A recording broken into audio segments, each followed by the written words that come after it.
All right, let's continue reflecting on Workers' Day. Terry Bell, a Labour analyst, joins me live now. Thanks so much for your time on SABC News. What would you say the state of Labour in South Africa is? It's a very difficult position for Labour at the moment. There's been a massive decline in the numbers of people involved, numbers of members in unions. A lot of the unions have got themselves into fairly deep trouble regarding their involvement, often in investment companies and certain sticky fingers in certain union tills, etc. We even have the once very large chemical and pulp and paper workers union under administration for that very reason, allegations of hundreds of millions of rands going missing in other areas, and generally a widespread disillusionment, particularly among the young, but also because we should not forget that realistically speaking, if you take, say, for example, people on the side of the road who may work for 1 day a week or whatever, they're regarded as employed. You only have to work for an hour a week to be regarded statistically as employed. If we take all those people into account, the under and the unemployed, I would actually argue that more than 50%, more than half the potential labour force of South Africa is unemployed and fairly desperate as well. And the unions have not catered for that at all. Terry, what would you say then, and I know you've touched on it in part, the role and relevance of unions today is?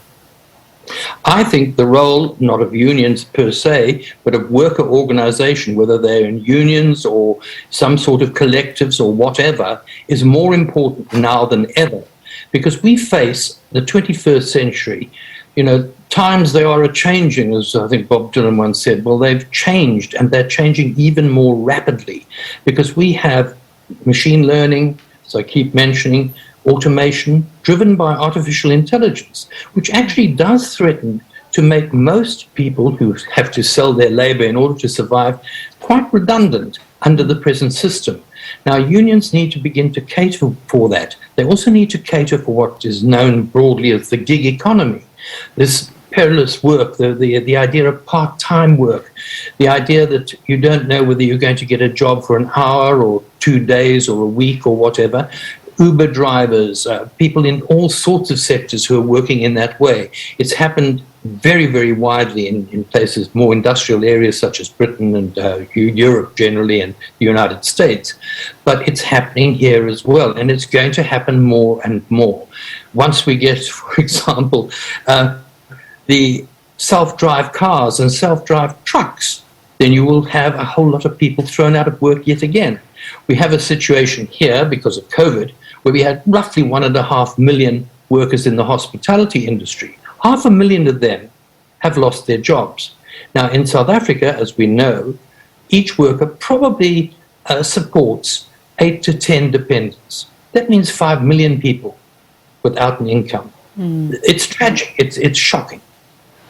And of those who are employed and who do collect wages, how are those wages coping in light of inflation, among other things that are eating into the salaries that people make?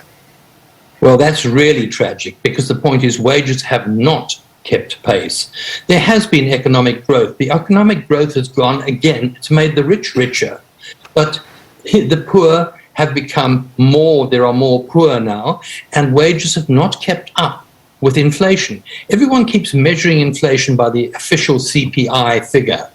And in fact, that does not take account of the majority of workers in this country who do not live in suburban cities. They live in informal settlements, in townships. They spend more of their actual earnings on transport, which is going through the roof in terms of costs, and on food, basic food, than the average so-called middle-class person would.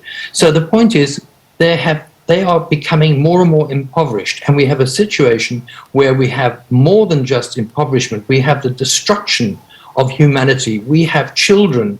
Already the United Nations figures 27% or more of our under fives are stunted.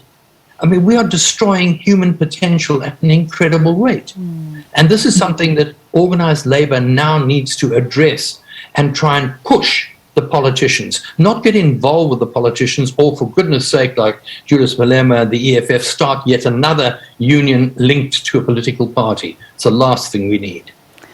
Terry, if you had to change the way the labour sector and this picture that you've painted for us looks in the future, what would the ideal version of the future of work in South Africa look like, and what would it take to get there?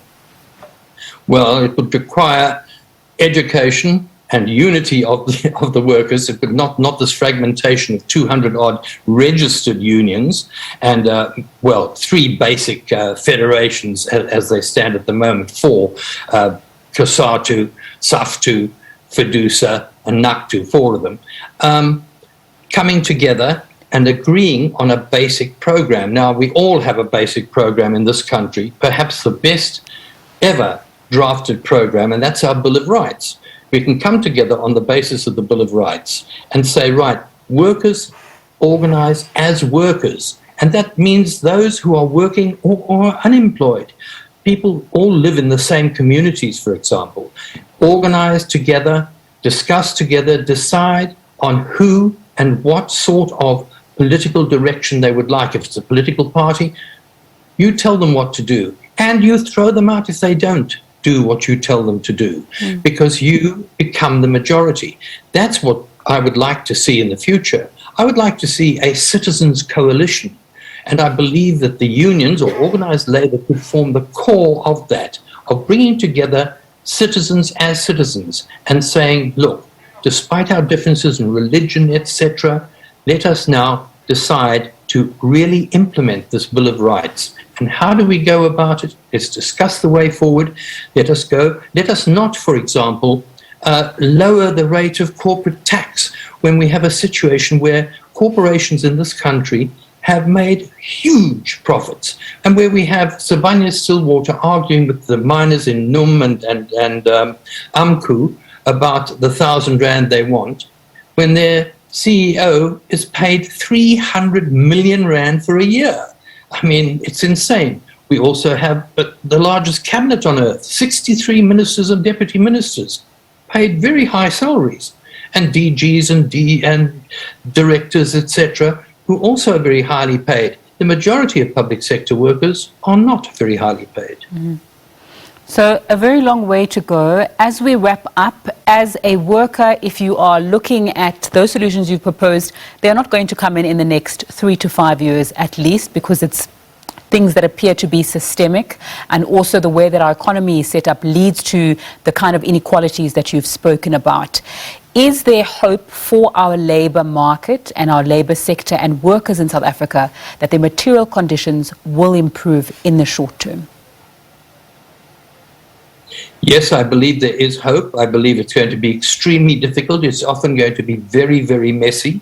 But I would actually hope that we don't get led up into all sorts of... There's a danger of the populist rise of people who are using their particular ability to rally people to divide people, whether it's on a xenophobic basis like the Dudula movement, whether it's on a racial basis like some other movements, like it appears that EFF and Julius Malema have now moved away from the anti-foreigner thing into just a black consciousness thing, whatever. No, we need to forget about that, get together as individuals, stop looking up to a leader, and realize that we, ordinary people, actually need to have the power, and we need to have the confidence in ourselves. That's all. Terry Bell, a Labour analyst, joining me there, speaking on a range of issues from the intersection between politics and work, as well as the challenges facing the working class in South Africa. Thanks so much for your time on SABC News.